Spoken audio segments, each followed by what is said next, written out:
Guys, ang dami nagtatanong na, mahaba ba buhok ko, te? Pinagupitan na yan, te, oh. Tignan nyo, te. Pinagupitan na kasi para hindi mainit. Kasi tignan nyo naman sa las ano ko. Tignan nyo, wait lang.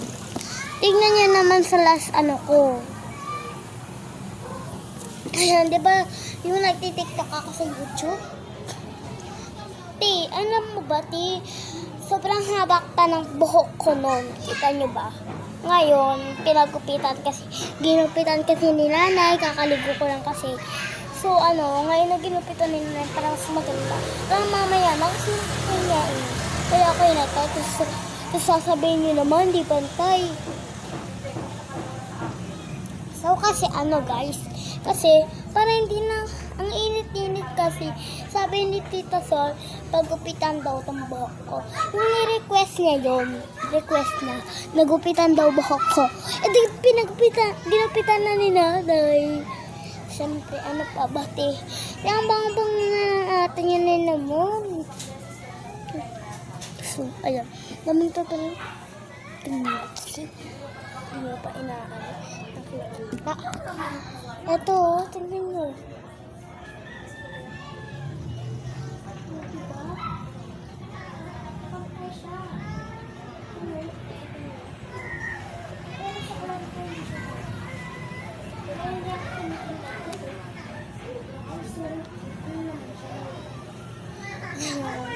So, kailangan ko na magpagupit. Kasi, alam niyo naman kasi, ang mga ating ang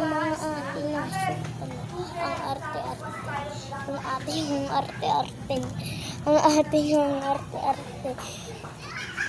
Di na ata pumantay ito. Pumantay siya, te.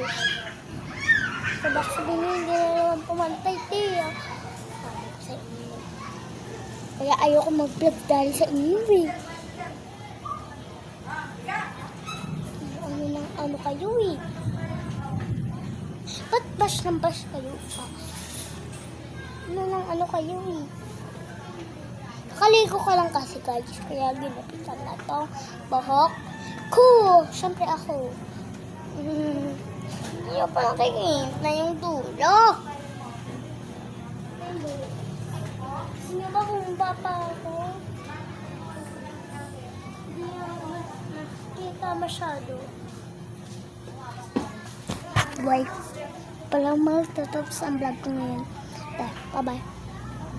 Bukas na lang next. Hindi kaya ang tumbas.